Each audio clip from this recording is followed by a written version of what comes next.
자리로 나오신 우리 성도님들 주 안에서 사랑하고 축복합니다. 작년 12월 3일입니다. 우리 모든 국민들이 다 잘 알 겁니다. 12월 3일 대통령이 비상기업령을 갑자기 선포하게 됩니다. 그리고 나서 이제 지난 4월 달에 대통령이 탄핵되었습니다. 그로 인해서 그동안 많은 국민들이 또한 많은 나라가 어려움을 겪고 분열되고 있습니다. 그리고 이번 주에 어떻게 보면 3년 만인 것 같습니다. 3년 만에 대통령 선거가 다시 치러지게 됩니다. 우리 사랑하는 성도님들, 우리 과연 어떤 나라를 꿈꾸고 계십니까?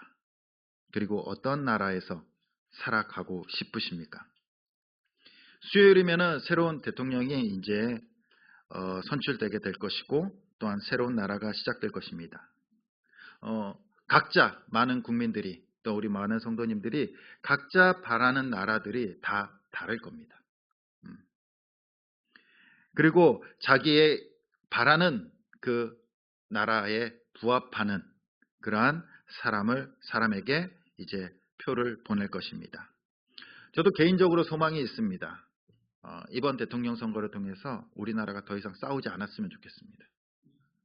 예, 분열되지 않고 제발 좀 싸우지 않았으면 좋겠어요. 아무리 잘 살아도요, 싸우면요, 그 가정은 무너지는 겁니다. 우리나라도 아무리 잘 살고 경제적으로 또 뭐 풍요롭다고 할지라도 싸우면요, 그것이 망하는 길이에요. 그래서 이번 선거를 통해서 우리나라가 좀 분열이 아니라 화합되기를 개인적으로 이제 소망합니다. 과연 우리 성도님들은 어떤 나라에서 살아가고 싶으십니까? 어떤 나라? 우리 꿈꾸는 나라가 어떤 나라입니까? 오늘 말씀을 통해서 우리가 어떠한 나라에서 살아가야 될지 한번 생각해 보기를 소원합니다. 오늘 우리가 마태복음 1장 1절 말씀, 짧은 말씀을 읽었습니다. 앞으로 이 마태복음 말씀을요, 이제 매주 나누려고 합니다. 이 마태복음 기록 시기는요, 주 40년에서 75년 사이로 추정되고요. 마태복음 이름 자체처럼 예수님의 제자인 세리 마태가 기록하게 됩니다. 그리고 수리아 안디옥에 있는 이제 크리스찬들을 위해서, 기독교인들을 위해서 이제 이 마태복음을 기록하게 됩니다. 이 마태복음은요, 유대인의 감성을 갖고 있고요. 더 나아가 이제 세계 선교에 관심을 갖고 기록하게 됩니다. 우리가 신약 성경을 딱 펼치면요, 가장 첫 번째 나오는 복음서가 이 마태복음입니다. 그런데 이 마태복음이 가장 먼저 쓰여지진 않았습니다. 복음서 중에서 가장 먼저 쓰여진 책은 마가복음입니다. 그럼에도 불구하고 이 마태복음이 마가복음을 제치고 신약 성경 맨 앞으로 오게 됩니다. 이게 연도순이 아니에요. 왜 맨 앞으로 배열이 됐을까요? 이 마태복음은요, 구약과 신약을 연결해 주는 책으로서 적합하기 때문에 마태복음이 앞에 배열되게 됩니다. 그래서 이 마태복음에 보면요, 우리가 쭉 읽어보면은 유대인들과 이방인들에게 예수님이 어떠한 분이신지를 계속해서 알려주고 있어요. 소개하고 있다라는 겁니다. 유대인들에게 이 마태복음은요, 구약에 예언된 메시아, 진정한 왕대심을 예수 그리스도를 선포합니다. 그래서 마태복음은 다른 복음서와 달리 이 구약의 인용이 굉장히 많이 등장합니다. 마태복음을 읽다 보면요, 선지자들이 말한 것을 이루기 위해 뭐 이런 문구들이 곳곳에서 등장하게 됩니다. 그 말은 바로 구약에 예언된 메시아, 그리스도, 왕되심을 이 마태가 구약을 인용하면서 계속해서 증언하고 있다는 겁니다. 구약에 예언된 왕이 이제 오셨다는 겁니다. 그리고 그 첫 번째, 그가 어떤 왕인지를 알리기 위해서는 그의 족보가 필요하겠죠. 왕의 족보. 그것이 이제 1장에 나오는 족보입니다. 아브라함과 다윗의 자손, 예수 그리스도의 계보라. 그러니까 예수님께서는 다윗 왕의 후손으로서, 약속된 아브라함의 자손으로서 왕의 계보, 그리고 메시아의 계보를 잇는다라고 말씀하고 있습니다. 그리고 예수님께서 이 왕대심을요, 마태복음을 읽다 보면은 곳곳에 숨겨놓습니다. 숨겨놓아요. 나중에 자세히 한번 읽어보시기 바랍니다. 2장에 보면은 예수님의 탄생에 대해서 기록되어져 있습니다. 그 탄생을 보면요, 그 기록에 보면은 이제 한 별이 반짝반짝 거릴 때 동방박사들이 그 별을 보고 이제 옵니다. 유대 땅으로 들어와요. 그리고 나서 헤롯 궁으로 가서 헤롯 왕을 찾습니다. 그러면서 그 헤롯 왕에게 이렇게 묻습니다. 유대인의 왕으로 나신 이가 어디 계시냐? 왕이 태어났는데 어디 계시냐는 겁니다. 어디 계시냐? 이 말 때문에 예루살렘과 이 궁궐이 이 혼란을 겪게 돼요. 태어난 아기가 없는데 동방박사가들이 와가지고 별을 보고 와가지고 유대인의 왕으로 나시니까 어디 계시냐 툭 던집니다. 또한 22장에 보면요, 예수님께서 한 비유를 말씀하십니다. 그 처음에 보면 천국은 마치 자기 아들을 위하여 혼인잔치를 베푼 어떤 임금과 같으니 라면서 그 비유가 시작이 돼요. 그러면서 그 나중에 보면요, 그 농부들이 그 아들을 죽여요. 그러면서 그 비유를 통해서 무엇을 나타내시고자 하십니까?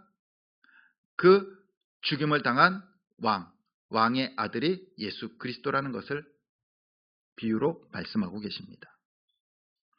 뿐만 아니라 예수님께서 종교 지도자들에게 붙잡히십니다. 그리고 빌라도의 법정에 끌려가게 되세요.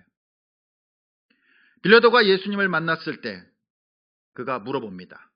네가 유대인의 왕이냐라고 물어봐요. 예수님께서 탄생하셨을 때 동방박사가 헤롯 왕에게 유대인의 왕으로 나시니가 어디에 계십니까? 라고 묻습니다.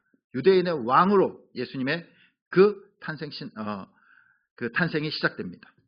그리고 마지막에 십자가를 지시기 전에도 유대인의 왕으로. 그뿐만 아닙니다. 예수님께서 십자가를 지시면서 고난을 겪으십니다. 그럴 때 군사들이 조롱합니다. 네가 유대인의 왕이냐. 계속해서 유대인의 왕이라는 그런 말들이 등장하게 됩니다. 뿐만 아니라 예수님께서 십자가를 지시고 죽으셨을 때 그 십자가의 죄패에 뭐라고 새겨져 있습니까? 유대인의 왕. 마태복음은 계속해서 예수님께서 누구라고 말하고 있냐면요, 유대인의 왕, 메시아, 그리스도이심을 계속해서 그 마태복음을 통해서 선포하고 있습니다. 그러면 왕이시라면 예수님께서 왕이시라면 그 나라는 어디입니까? 나라가 있어야지 왕이 있죠. 나라가 있어야지. 3장에 보면은 세례 요한이 오실 예수님을 예비합니다. 광야에서. 그리고 준비하면서 외칩니다. 뭐라고 외칩니까? 성경에 보면은 회개하라, 천국이 가까이 왔느니라. 그 나라가 무엇입니까? 천국이라는 거예요. 하나님의 나라. 예수 4장에 보면은 예수님께서도 첫 사역을 시작하시면서 첫 마디를 마태는 그렇게 기록합니다. 회개하라, 천국이 가까이 왔느니라. 바로 예수님께서 다스리실 나라는요, 바로 하나님의 나라라고 말씀하고 있습니다. 나라가 만들어지려면요, 영토가 있어야 돼요. 그리고 왕이 있어야 되고 주권이 있어야 되고요, 국민도 있어야 돼요. 그리고 그 나라를 다스릴 기준인 법도 있어야 됩니다.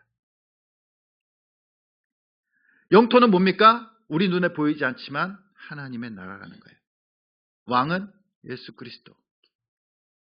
그리고 백성들은 구원받은 우리들. 더 나아가 이제 그 나라는 무엇으로 다스려집니까? 법으로, 말씀으로 다스려진다라는 겁니다. 그래서 마태복음 4장에 보면요, 예수님께서 이제 세례를 받으시고 40일 동안 광야에서 금식하십니다. 그리고 사탄의 시험을 받으세요. 그때 예수님께서 그 시험을 무엇으로 이기십니까? 하나님의 말씀으로 이기세요.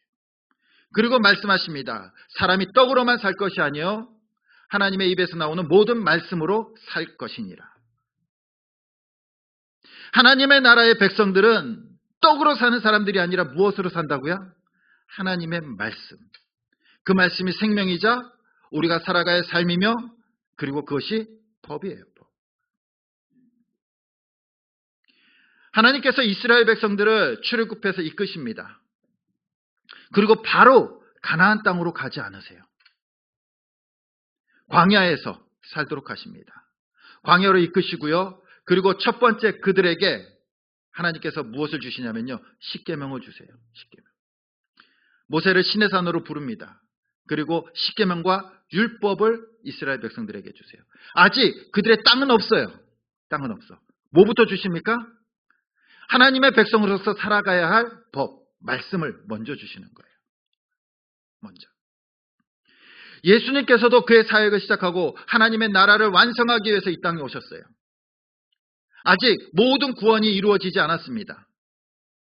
그러나 예수님께서는요, 그 하나님의 법, 말씀을 우리한테 선포하십니다. 그래서 마태복음에 보면요, 그 예수님의 그 말씀, 특별히 설교가 5편이 실리게 됩니다. 5군데. 그 첫 번째가 5장에서 7장이 산상수훈이라고 합니다. 그리고 두 번째가 10장, 세 번째 설교가 13장, 네 번째 설교가 18장, 다섯 번째 설교가 24장에서 25장의 설교가 실리게 돼요. 그리고 그 5편의 설교가 이 마태복음의 뼈대를 이루게 됩니다. 뼈대를 이루게 돼요. 그 순서대로 마태복음이 진행돼요. 역사적인 순서가 아니라 그 설교의 메시지에 따라서 그 모든 기록이 기록되게 됩니다. 우리가 잘 아는 그 첫 번째 설교는요, 5장부터 7장까지 산상수훈이라고 말합니다. 그 산상수훈의 내용을 보면은 이전에 유다 백성들이요, 율법을 지키고 율법대로 살아간다고 했지만 그것은 주님의 뜻이 아니었어요. 아니, 정확히 얘기하면 주님의 의도가 아니었어요. 그들은 의도를 왜곡한 채 그들의 의로 삼기 위해서 그 율법을 행했다는 겁니다. 그래서 예수님께서 이 산상수훈을 통해서 그 율법의 정신을 다시 한 번 더 깨우치도록 하십니다. 하나님께서 왜 이 말씀을 주셨는지, 그리고 어떻게 살아가야 되는지 이 산상수훈을 통해서 가르쳐주고 계십니다. 또 두 번째 설교는 10장인데 10장은 예수님께서 12제자를 부르십니다. 그리고 그 제자들을 파송하세요.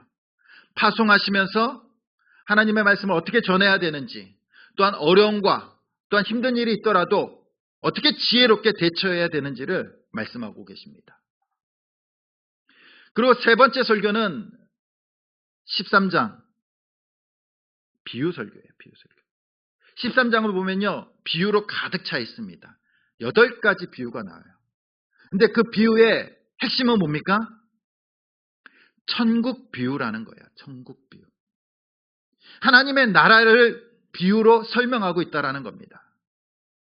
그리고 거기서 말씀하고 있는 것은 하나님의 나라는 너무나 작다라는 거예요. 아니, 작아서 보이지 않는다는 겁니다. 우리 눈에 보이지 않는다는 거예요. 보이지 않는다는 거예요. 그러나 그 보이지 않는 하나님의 나라, 또한 세상 사람들이 하찮게 여기는 너무나 작은 것 같은 그런 하나님의 나라일지 모르지만 그것이 우리에게 있어서 최고의 가치라는 거예요. 가치. 우리 영혼의 가치, 인생의 최고의 가치라는 겁니다. 가장 값진 것이라는 거예요. 가장 값진 것.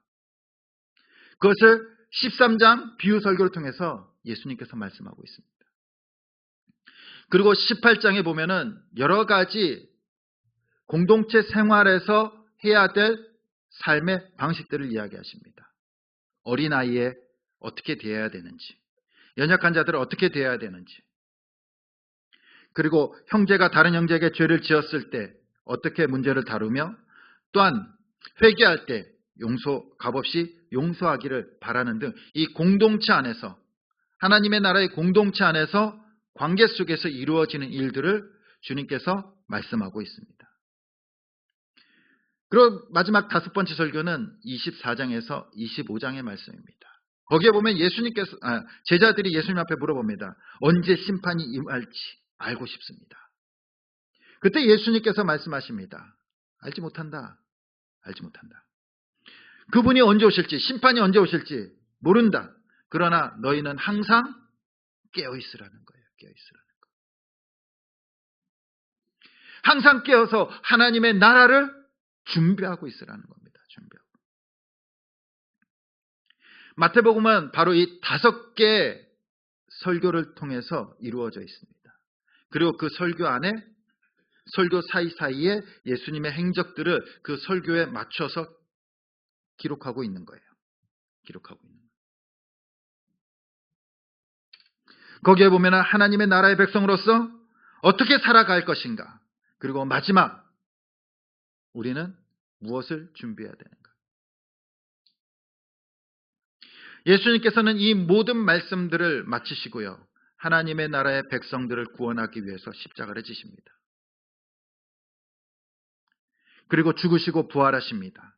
그 부활을 통해서 이제 정말 하나님께서 원하시는 예수 그리스도를 통하여 이루어지는 하나님의 나라를 여시는 거예요.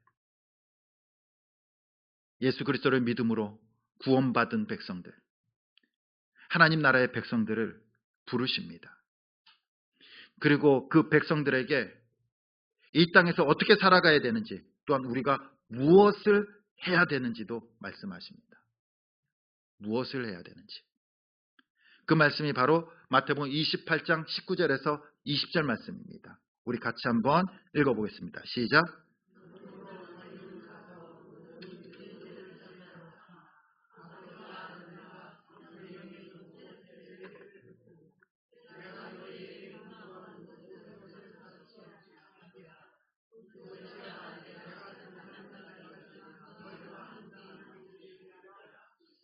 아멘. 이제 구원받은 하나님의 나라의 백성들이 무엇을 하면서 살아가야 됩니까? 복음을 전파하면서 살아가라는 거예요.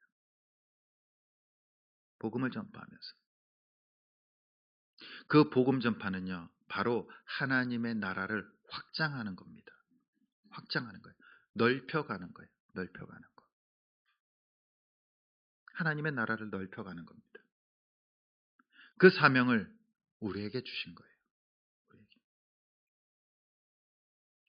우리 사랑하는 성도님들, 예수님을 믿으십니까? 예수님께서 나의 죄 때문에, 나의 연약함 때문에 십자가에서 죽으시고 부활하신 것을 믿으십니까? 그 예수 그리스도를 믿는 순간 우리에게는요, 영원한 생명뿐만 아니라 하나님의 나라가 주어졌습니다. 하나님의 나라. 하나님의 나라가 시작된 겁니다. 우리는 이 땅에서 대한민국 국민이라는 국적을 갖고 살아갑니다. 그러나 동시에 하나님의 나라의 백성으로서 지금 살고 있는 겁니다. 이 땅은 언젠가 사라집니다. 아니, 이 땅이 먼저 사라질지 우리가 먼저 사라질지 모릅니다. 그러나 우리의 삶이 영원하지도 않고 이 땅이 영원하지 않는다는 것은 진리입니다. 진리예요. 그러나 하나님께서는요, 우리에게 영원한 하나님의 나라의 백성으로서 살아가도록 하셨습니다. 하나님의 나라의 백성으로 살아가는 것은요, 영원히 없어지지 않아요. 말 그대로 영원한 겁니다. 영원한 것. 그리고 우리가 진정으로 살아가야 할 나라는요, 이 땅이 아니라 하나님의 나라예요. 하나님께서 주신 말씀으로, 하나님께서 주신 생명으로, 하나님 나라의 백성으로 살아가는 겁니다. 그것은 영원한 하나님의 백성이며 하나님의 나라입니다. 우리가 이 땅을 살아가지만 우리의 소망이 이 땅이 아니라 영원한 하나님의 나라에 우리의 소망과 또한 삶이 있기를 간절히 소망합니다. 오늘날 이 땅을 보면요, 너무나 답답하고 정말로 찹찹합니다. 앞으로 어떤 나라가 펼쳐질지 아무도 예측할 수가 없어요. 우리는 단지 우리가 살고 싶어하는 나라를 소망합니다. 이러한 나라가 됐으면 좋겠다. 그런데 그러한 모든 사람들의 소망이 모여서 뭐가 됩니까? 분열이 되고 양극화가 되는 거예요. 참 모두가 다 선한 소망을 품고 살아가는데, 모두가 다 이 나라가 잘못되기를 바라는 사람은 아무도 없어요. 이 땅의 국민이라면요, 이 나라가 잘못되기를 바라는 사람은 아무도 없어요. 다 잘되기를 바라요. 다 잘 살기를 바라요. 그런데 참 희한하게도 그 마음은 같은데 그 마음들이 모여서 하나가 되는 것이 아니라 분열이 된다라는 거예요. 분열이 된다라는 거예요. 얼마나 마음 아픕니까? 모든 국민들 하나하나가 너무나 귀중하고 선하고 좋은 의도를 갖고 있는데 모이면은 싸우고 분열이 돼요. 이제 수요일이면요, 새로운 대통령이 선출이 됩니다. 그리고 그 대통령이 다스리게 될 겁니다. 그러나 이 땅의 대통령은요, 이 나라의 모든 국민들을 만족시킬 수 없어요. 만족시킬 수 없어. 지금까지 대통령들이 모든 국민을 만족시킨 대통령이 있습니까? 아니, 우리나라뿐만 아니라 전 세계 어느 나라, 그리고 역사상 어느 왕이 있을지라도 모든 국민을 만족시킨 왕이나 리더는 없었어요. 그것은 인간이기 때문에 불가능하다는 겁니다. 그런데 오늘날 많은 국민들이요, 그 사람에게 기대를 하고 있어요. 이 사람이 되면 잘 될 거라고. 이 사람이 되면 회복될 거라고. 이 사람이 되면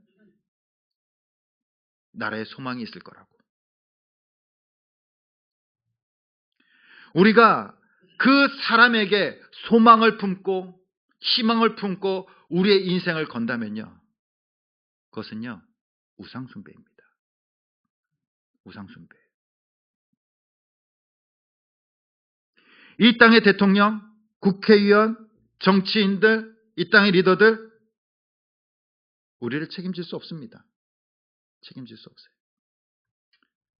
모든 사람이 잘 사는 나라, 모든 사람이 평등한 나라, 다들 그렇게 구호를 외칩니다. 그러나 그건 구호일 뿐 이 땅에 존재할 수 없는 나라예요. 어느 지도자도 모든 사람을 만족시킬 수 없어요. 모든 사람이 잘 사는 복지국가 과연 있을까요? 모든 사람 실현할 수 없는 인간의 꿈에 불과한 겁니다. 모든 사람이 그래도 평등하게 사는 나라, 그것을 지향하는 그러한 꿈꾸는 나라가 있습니다. 있어요. 어느 나라입니까? 북한이죠. 모든 인민들이 평등하게, 그래서 동일하게 다 같이 못 사는 나라죠.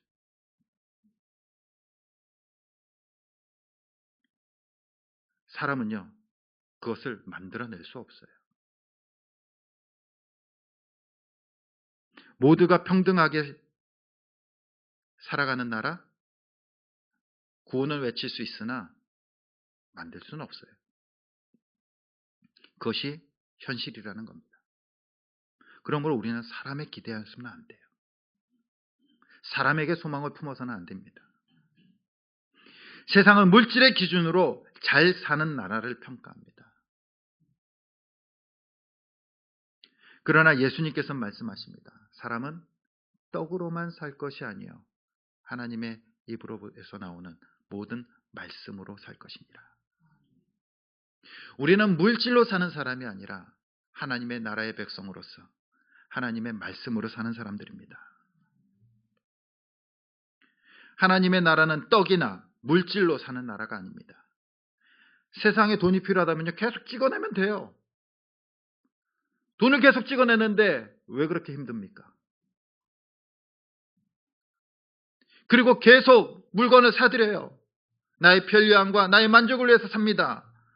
근데 결코 만족하지 않아요. 계속 어렵습니다. 돈만 있으면 잘 산다고 생각합니다. 물질만 있으면 풍족하게 살 수 있다고 생각합니다. 그러나 아무리 풍족해도 싸우면 소용없어요. 아무리 잘 사는 나라도 분열하면 소용없습니다. 그냥 무너지는 거예요. 사람은 돈만으로 사는 존재가 아닙니다. 물질로만 사는 존재가 아니에요. 이 물질로 살아가는 세상 속에서 하나님께서는요, 우리를요, 하나님의 백성으로 부르셨습니다. 너희는 이제 떡으로 살 것이 아니라 하나님의 말씀으로 사는 사람이라 라고 말씀하십니다. 그리고 예수 그리스도를 믿는 우리들에게 하나님의 새로운 나라를 주셨습니다. 그 나라는 인간이 통치하는 나라가 아니에요. 창조주 하나님께서 온 우주 만물을 창조하신 그 하나님께서 창조하신 그 하나님의 나라예요. 그리고 그 왕은 예수 그리스도 되십니다. 그리고 하나님의 말씀으로 살아가는 나라예요.